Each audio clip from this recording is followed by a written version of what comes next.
Okay, let's unpack this.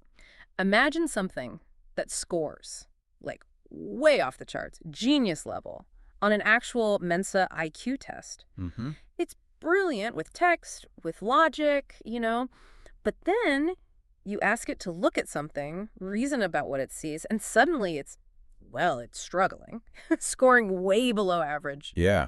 Kind of weird, right? Like, how does that even work? It's a really fascinating paradox, actually. And we've got this stack of sources today, articles, some research papers covering quite a range of things happening with AI right now. Right. From those cognitive quirks you mentioned to, really practical tools people are building and even some pretty serious risks we need to talk about. Totally. So our mission for this deep dive is really just to sift through all this and pull out the important stuff, the nuggets that help you get a clearer picture of what's actually going on with AI, or, beyond the hype. Get you informed, maybe raise a few eyebrows. Exactly. Okay, let's just dive right into that first big thing the sources point out.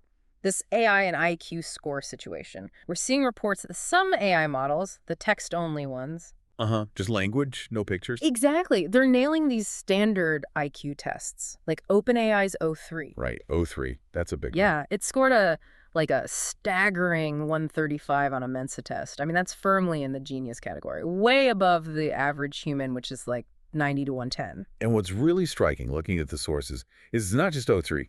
You've got Claude 4 Sonnet hitting 127, Gemini 2.0 Flash thinking right there at 126, Gemini 2.5 Pro at 124. Wow. These are consistently high scores.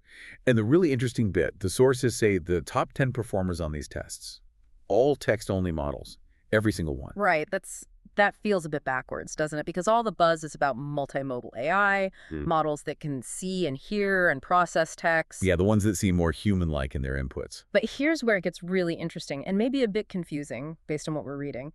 The models that can see, the multimodals. Like GPT-4o with Vision. Precisely.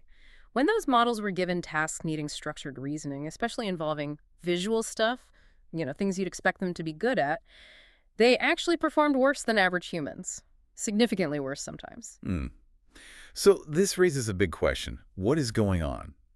Why is GPT-4o Vision scoring, 63, and Grok 3 think Vision scoring 60? Yeah, those numbers were kind of shocking. I mean, in human terms, those scores are down in the borderline intellectual disability range. So you have this massive kind of perplexing gap opening up. Genius text models here and struggling vision models over there, at least on these specific reasoning tasks. So what's the takeaway here? The sources seem to be pointing out this mismatch. Despite all the excitement and marketing around multimodal AI, they're just not there yet when it comes to complex logic combined with visual understanding. Right. It kind of widens that gap between the hype and today's reality. Maybe, just maybe, if your problem is pure logic or abstract reasoning, a simpler text model is actually, smarter for now. Even Meta's Llama 4 Maverick, which does handle vision, the source mentioned it scored 105, which is, okay, above average, but not in that elite tier with the text-only champs. Yeah, interesting distinction. And we should remember, these IQ scores, while they tell us something about a certain kind of intelligence, they're definitely not the whole story. Right. One source highlights this Apple study looking at large reasoning models. Yeah. Yeah, the big names again, O3, Claude 3.7 Sonnet, DeepSeek R1, Gemini, and found something kind of critical. They can actually just collapse completely when you throw really complex problems at them. Wow, collapse. You mean just stop working? Not even a bad answer, just nothing. Pretty much. That's pretty eye-opening. So it's not just about the peak score they can hit. It's about, robustness. Yeah. How they handle the hard stuff. Exactly. Brittleness is the word that comes to mind. And another source they ran a bunch of coding tests on, like 14 major LLMs. Oh, yeah. How'd that go? Well, they found 5 clear winners, models that consistently produced good code. But they also identified models you'd probably want to avoid if you're relying on them for coding. And the interesting point was that just having pro in the name doesn't guarantee better code. Performance varies wildly depending on the specific task you give it. Right. Task-specific performance. Makes sense. And speaking of specific tasks, there was that mention of a YC-backed startup. They built a research agent. Yeah, a frontier research agent. And it scored, 94.9% on OpenAI's Simple QA benchmark?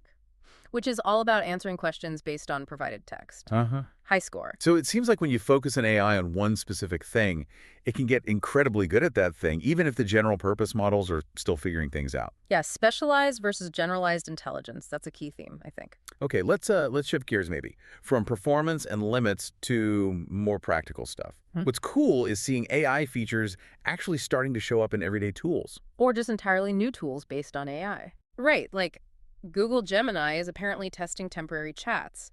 That lets you talk to it without the data being used for training. Kind of like ChatGPT's incognito mode. Yeah, that feels like a response to privacy concerns, giving users more control, which is good. And Gemini's also adding recurring tasks, scheduling things. Oh, like ChatGPT already had. Exactly. Catching up on features. They might seem small, but for everyday use, setting reminders, automating little things, that's actually pretty useful. Totally. And the sources listed a whole bunch of specific tools, too. Did any jump out at you? Well, Glimpse turning photos into videos in the browser sounds kind of neat. Yeah. And Kling AI 2.1 promising faster, cheaper, better video rendering. That could be a big deal for creators. Yeah, definitely. And Moonlit for building content workflows, Fusebase AI agents for teamwork, like a smarter Notion maybe, and Agora, an AI search engine just for e-commerce. Lots of niche applications popping up. Pluto's quick hits, Apple doing live translation in messages and FaceTime. That's pretty cool right on your phone. Microsoft putting out a free AI video creator. Oh, the wildly easy to use one. That's the one. And then on the flip side, Anthropic quietly killing its Claude Explains blog after just a month. Oh, really? I missed that. Yeah, it just shows how fast things change. Not every idea sticks. Yeah. Even for the big players. True. The pace is just relentless. And Yeah. there were mentions of resources, too, like tutorials for prompt engineering, guides for building your own AI research assistant. Yeah, it gives you a feel for what people are actively trying to do with this tech beyond just chatting with it. Right. Building things. But, it's not all just cool tools and high scores. The sources also included a really tough story. Okay. A 16-year-old boy who tragically died by suicide. Apparently, criminals used fake AI-generated nude photos to blackmail him for $3,000. Oh, man. That's horrific. AI-generated fakes. Yeah. And the FBI is warning these kinds of scams are targeting more teens. Yeah. It's just a really stark, heartbreaking reminder of the potential for misuse. These tools can cause devastating real-world harm. Oh, God, that's just awful. It Yeah. really just... It slams home the need for more awareness, right? More protection, especially for kids. Education about this stuff, and frankly, consequences for the people doing it. It's not abstract anymore. Absolutely. The dark side is incredibly real and dangerous. Shifting gears completely to the business world. Okay. The source has also touched on the money side. This company, Anysphere, they just raised $900 million. Wow. 900 million. Yeah, huge funding round. Right. Puts their valuation at nearly $10 billion. And apparently, their AI tool is already bringing in $200 million a year. That's serious cash. Shows the level of belief and maybe progress in certain corners of the AI business world. Definitely. And I thought it was interesting. The Zapier CEO shared their internal chart for measuring AI fluency. Oh, yeah. What was that like? To scale from unacceptable use of AI all the way up to transformative. Kind of makes you think, doesn't it? Where do you or your company fall on that spectrum right now? Yeah, that's a good self-assessment tool. How well are you actually using this stuff? Right. Practical perspective. Okay, let's wrap up with something really forward-looking. Kind of mind-bending, actually.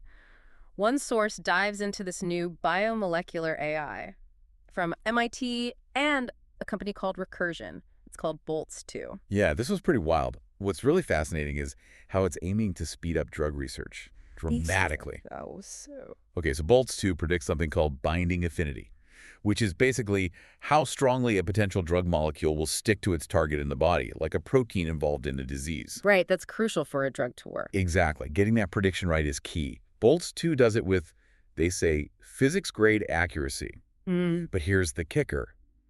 It does it 1,000 times faster than the old-school computer simulations. Wait, say that again? 1,000 times faster. 1,000 times, yeah. Wow. That's not incremental. That's transformative speed. What exactly does it predict? Just that sticking power? No, it's more comprehensive. It's a foundation model, kind of like an LLM, but for biology. It predicts both the 3D shapes of molecules and how they bind together. It builds on their earlier model, Boltz-1, which was already seen as an open-source competitor to AlphaFold 3 for structure prediction. Okay, AlphaFold was huge for protein shapes. Right. But Bolt-2 is apparently the first AI to model both the structure and the binding affinity together, jointly, in one go.